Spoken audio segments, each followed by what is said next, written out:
예수 그리스도의 사도 베드로는 흩어진 나그네들, 그러니까 to the pilgrims of the dispersion in everywhere, 그 얘기예요. 모든 곳에 흩어져 있는, 퍼져 있는 나그네들에게 편지를 하면서 하나님 아버지의 미리 아심을 따라 성령의 거룩하게 하심으로 순종함과 예수 그리스도의 피 뿌림을 얻기 위하여 택하심을 입은 자들에게 편지하노니 은혜와 평강이 너희에게 더욱 많을지어다 그랬습니다.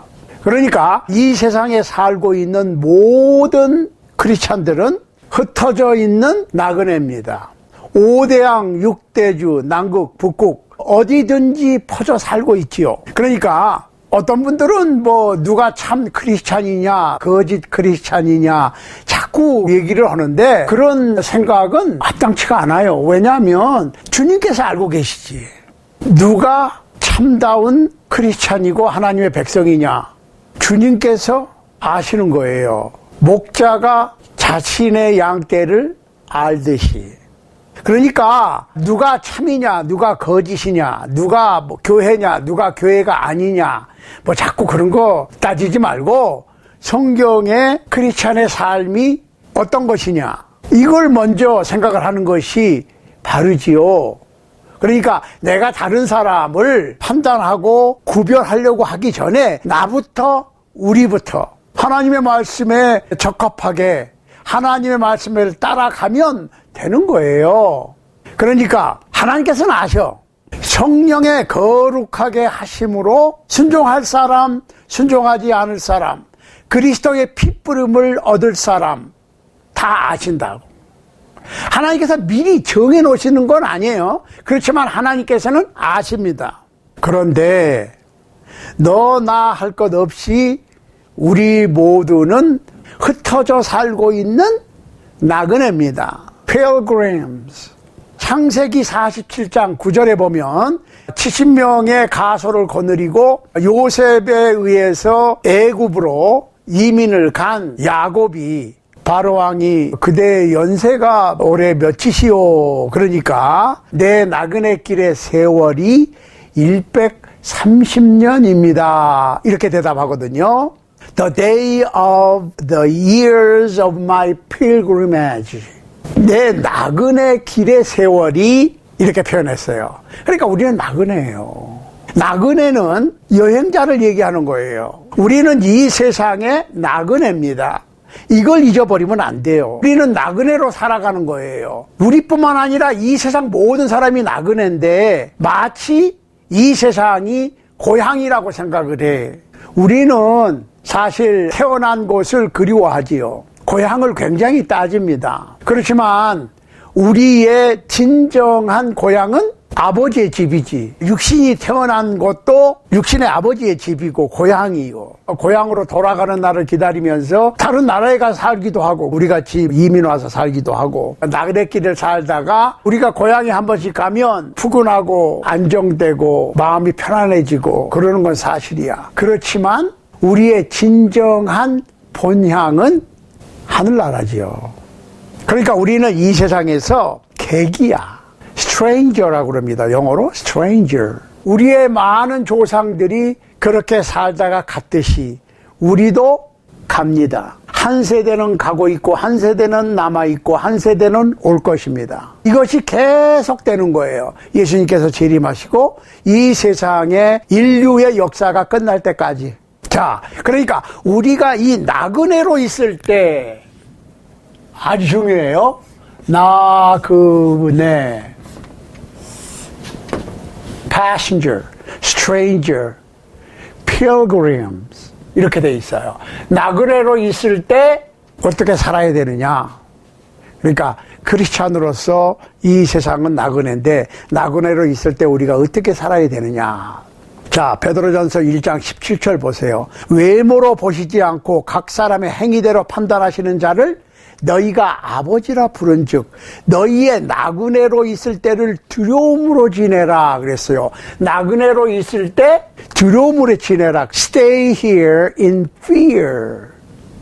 우리가 나그네로 있을 때 두려움으로 지내라 그랬어요. 두려움. 뭘 두려워해? 하나님을 두려워하는 거예요. 이 세상에서 많은 어려움이 있어요. 그렇지만은 진짜 두려워할 대상은 아버지 하나님이지요. 영혼의 아버지. 왜? 우리의 심사언행을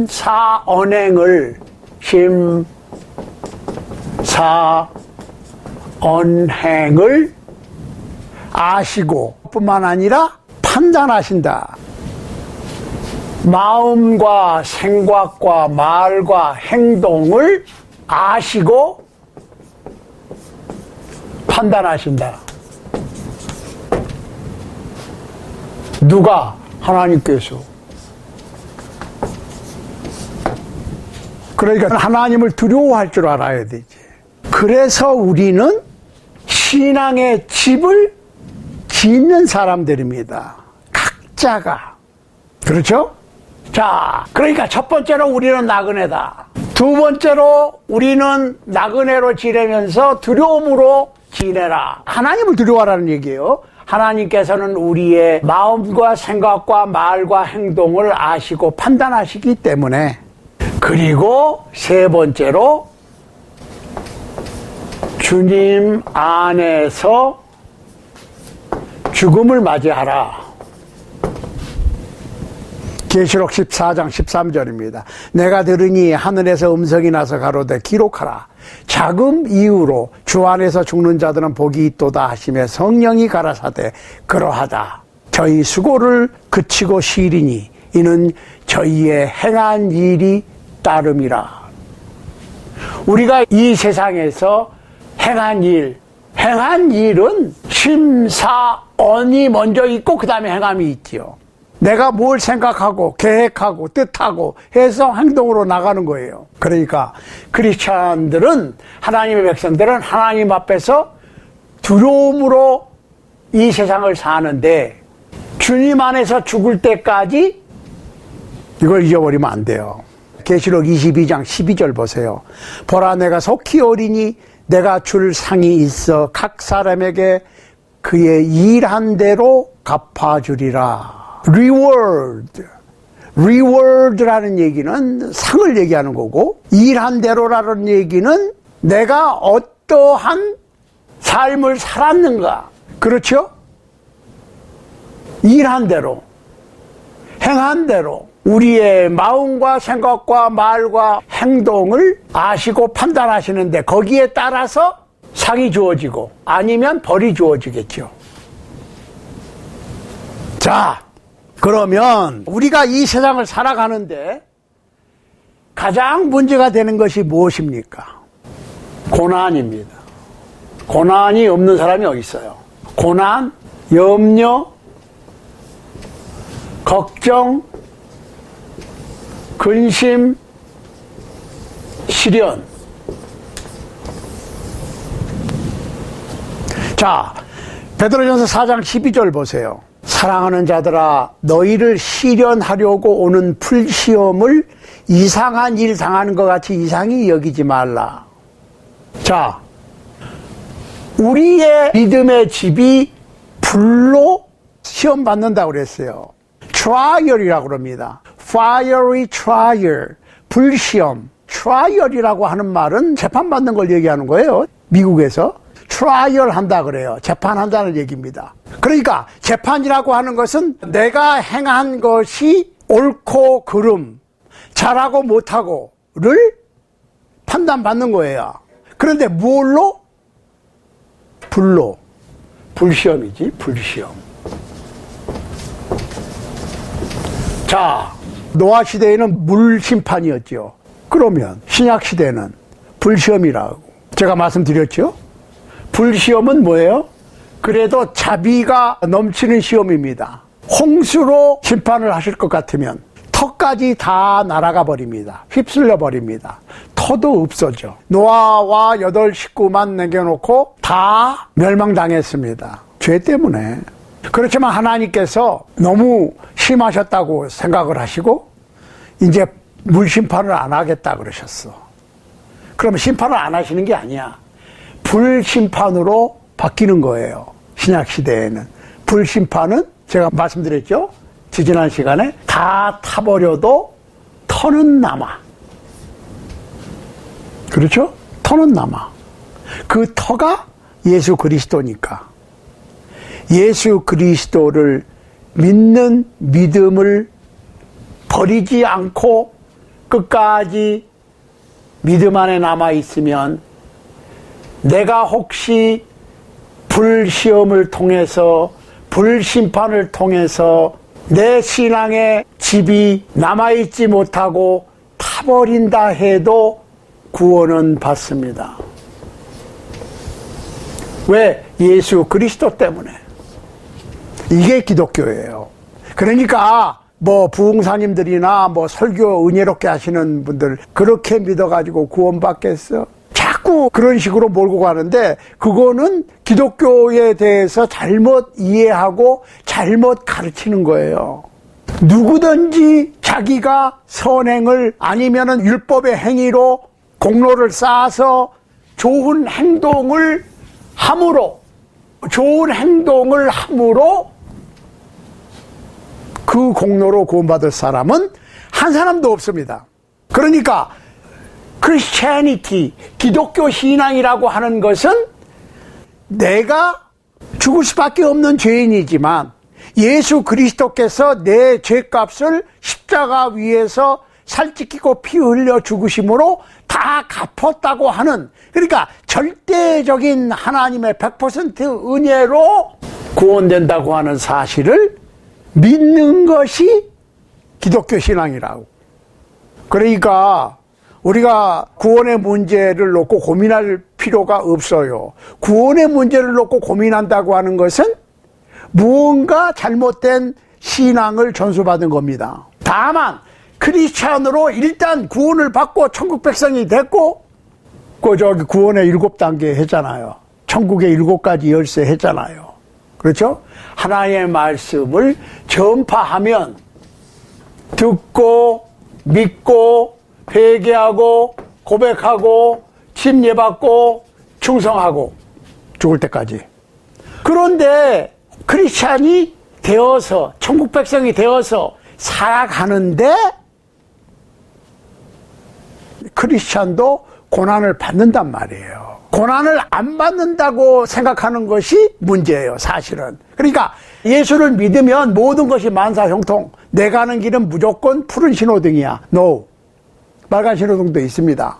그걸 아셔야 돼. 예수를 믿으면 우리의 육신이 바뀌어가지고 뭐 사업도 잘 되고 돈도 잘 벌고 건강하고 안 죽고 그러는 거 아니잖아요. 우리의 영혼 구원은 예수 그리스도의 복음을 통해서 받았지만 육신은 변한 게 없어. 예수님께서 다시 오실 때까지는 방법이 없어. 그때까지는 육신이 믿지 않는 사람들하고 똑같아. 그러니까 우리의 영혼은 영생을 얻었는데 우리의 육신이 아직 따라주지를 못하니까 고난을 당하고 안타까움이 있고 어려움이 있는 거예요. 자, 그런데 잘 보시라고. 베드로전서 1장 7절 보세요. 너희 믿음의 시련이 불로 연단하여도 없어질 것보다 귀하여 예수 그리스도에 나타나실 때에 칭찬과 영광과 존귀를 얻게 하려 함이라. 자, 불시험의 목적이 나옵니다. 불시험의 목적이. 잘 보세요. 금광석, 금이 들어있는 돌멩이를 재련한다, 시련한다는 얘기는 불순물이 섞인 금을, 순금을 만들려면 용광로에 들어가야 돼. 용광로. 금이 있긴 있는데 100% 금이 아니고 다른 불순물이 섞여 있단 말이에요. 그러면 그거를 용광로에 집어넣고 끓이면 다른 건 타버리고 순금만 남지요.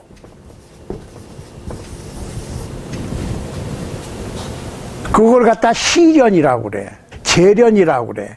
그것이 불시험을 통해서 되는 거예요. 그걸 갖다가 genuine faith, 참신앙이라고 그런다고. 그러니까 우리가 크리스찬이 되었다는 얘기는 신앙인이 되었는데 우리의 믿음은 불순물이 섞여 있어. 그러니까 살아가면서 고난의 용광로와 같은 시련을 통해서, 시련과 역경을 통해서 순금을 만들어내는 거야. 자, 예수님께서 이 세상에 초림하셨을 때에, 첫 번째로 오셨을 때에 동방 박사들이 와서 예물을 3가지 드렸어. 황금과 유황과 몰약. 황금을 드렸다고. 황금은 귀한 거예요. 마찬가지로 다시 오실 예수님께서 우리에게 요구하는 것도 황금입니다. 그러면 어떤 분들은 나 금 없는데?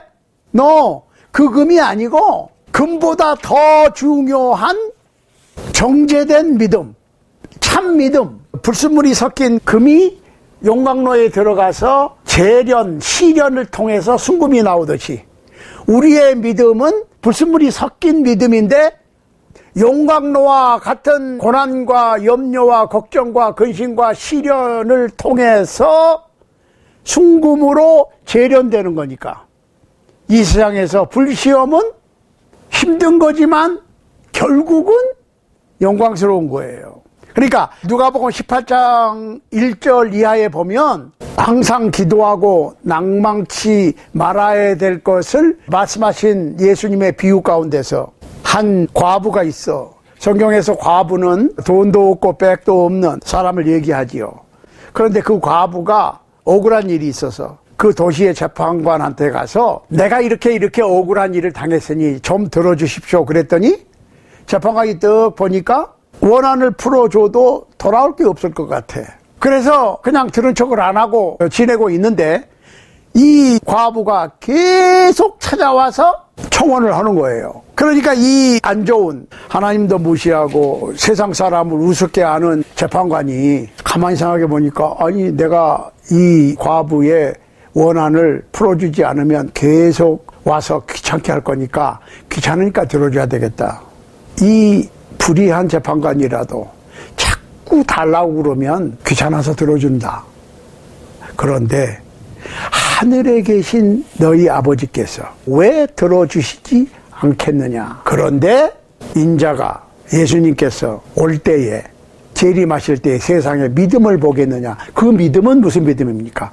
불순물이 제거된 모든 시련과 역경을 거쳐서 재련된 불시험을 통해서 불순물이 제거된 순도 99.99%의 순금과 같은 온전한 믿음, 굳건한 믿음, 참 믿음을 찾으시는 거지. 그러니까 베드로전서 1장 7절에 보면 너희 믿음의 시련이 불로 연단하여도 없어질 금보다 더 귀하여 예수 그리스도에 나타나실 때에 칭찬과 영광과 존귀를 얻게 하려 함이라. 잘 보시라고. 동방박사들은 아기 예수님으로 초림하셨을 때 황금을 바쳤다고. 다시 재림하실 우리 주님 예수님께는 불시험을 잘 통과하고 불순물이 제거된 순수한 참 믿음을 바쳐야 돼. 근데 그게 드물다 그랬어. 인자가 세상에 올 때 믿음을 보겠느냐. 예수님께서 베들레헴 마구간에서 태어났을 때 동방박사들은 황금을 갖다 바쳤는데 그것은 없어질 거야. 그것보다 더 귀한 믿음의 시련을 통해서 불순물이 제거된 순금과 같은 믿음을 갖추었다가 다시 오실 예수님께 바쳐야지. 그 순수한 믿음, 불순물이 제거된 순금과 같은 그것보다 더 귀한 믿음을 예수님께서 찾으신다 그 말이에요. 그런데 이 세상에 사는데 이 용광로와 같이 재련되는 과정 속에서 순금을 생산하기 위해서 믿음의 시련이 불시험이 오는데 거기에 우리의 힘이 부족하지요. 그래서 요한복음 14장 16절 17절에 보면은 다른 보혜사 another helper로 성령님을 보내주셨어요. 성령님은 우리의 대언자요, 우리의 변호사요, 우리의 중재자요, 우리의 협조자요, 우리의 대변자입니다. 그러니까 너희 믿음의 시련이 인내를 만들어내는 줄을 너희가 알미라. 인내를 온전히 이루라. 이는 너희로 온전하여 구비하여 조금도 부족함이 없게 하려 함이니라. 자, 그런데 우리가 그 순수한 금과 같은 순수한 믿음을 갖추려면 fiery trial, 불시험을 통과해야 되는데 불시험을 통과하는 데는 엄청난 고난과 고통이 있습니다. 우리의 머리로 해결할 수 없는 문제들도 있어요. 그러니까 우리가 불시험을 통과하기 위해서 필요한 것이 무엇일까요? 그거는 지혜죠. 여러분, 지식은 돈 주고 살 수 있어요. 좋은 학교를 비싼 등록금을 내고 좋은 교육을 받으면 좋은 학식을, 좋은 지식을 얻을 수 있습니다. 그런데 지혜는 달라요. 어떤 분들은 지식을 자꾸 쌓다 보면 지혜가 생긴다고 해서 천만의 말씀. 지혜는 지식을 사용하는 능력입니다. 예를 들면 원자력은 고도의 지식이지요. 그런데 원자력을 연구한 사람들이 지혜가 있으면 원자폭탄을 안 만들겠지요. 지식만 있고 지혜가 없는 사람들에 의해서 원자폭탄을 만들었겠죠. 잘 생각해 보시라고. 지혜가 있는 사람은 원전을 만들겠지. 예를 들면 원전을 만들 것이냐 원자폭탄을 만들 것이냐. 그거는 지식의 차이가 아니라 지혜의 차이지. 마찬가지입니다. 우리가 그리스도인으로 이 세상을 살아가는데 성경 공부도 많이 하고 잘하고 열심히 해서 좋은 지식을 얻는 거 중요해. 그렇지만 하나님의 말씀을 영혼 구원에 잘 사용하는 지혜를 얻어야지. 지혜가 없으면 하나님의 말씀을 가지고 비즈니스 하시는 분도 있습니다. 제가 한번 해보시라고. 그거는 지식의 문제가 아니라 지혜의 문제지. 근데 그 지혜는 하나님께로서 오는 거야. 보세요. 야고보서 1장 5절입니다. 너희 중에 누구든지 지혜가 부족하거든 모든 사람에게 후히 주시고 꾸짖지 아니하시는 하나님께 구하라. 그리하면 주시리라. 믿음으로 구하고 조금 더 의심하지 말라. 의심하는 자는 마치 바람에 밀려 요동하는 바다 물결 같으니 이런 사람은 무엇이든지 주께 얻기를 생각하지 말라. 두 마음을 품어 모든 일에 정함이 없는 자로다. 지혜는 하나님께로부터 오는 겁니다. 그 지혜는 지식을 사용하는 능력입니다. 그러므로 사람이 지혜를 갖고 지식을 잘 사용해야지. 지혜 없이 지식만 가지고 있으면 도움이 되는 것이 아니라 오히려 해를 끼치고 해가 되는 거예요. 갈라디아서 6장 9절 말씀에 의하면 우리가 선을 행하되 낙심하지 말지니 피곤하지 아니하면 때가 이름에 거두리라 그랬습니다.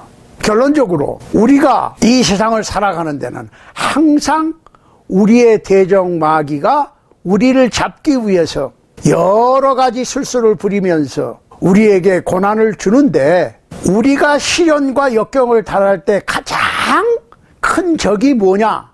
염려와 근심과 걱정입니다. 우리는 이 세상에서 어려운 시련과 고통을 당하게 돼 있습니다. 문제가 생기게 돼 있습니다. 자, 우리가 불시험을 견뎌내는 데 있어서 가장 커다란 적이 두려움입니다.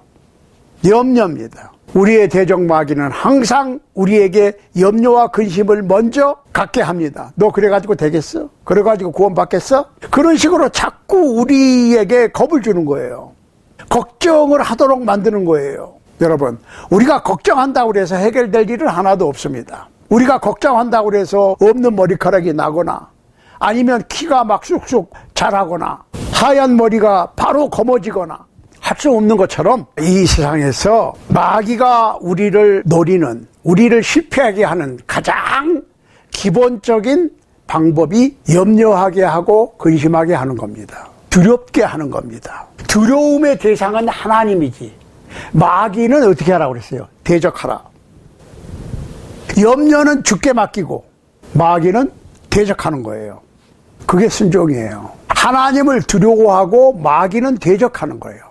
염려는 주님께 맡기고 마귀는 대적하는 거예요. 시련과 역경이 올 때는 그 시련과 역경을 대항하는 거야. 용기를 가지시기 바랍니다. 거룩하시고 전능하신 전지하신 하나님의 영께서, 성령께서 우리를 도우시는 겁니다. 성령님은 우리의 보혜사, 우리를 돕는 분이십니다. 성령님의 도우심을 확신하고 마귀는 대적하고 하나님을 두려워할 줄 아는 여러분과 제가 되어서 우리 모두 승리의 노래를 부르는 그날까지 최선을 다해서 좋은 천국 백성으로, 좋은 그리스도의 군사로 불시험을 잘 견디고 악한 마귀와 싸워 이길 수 있는 여러분과 제가 될 수 있게 되기를 우리 주님 예수 그리스도의 이름으로 간절히 소원합니다.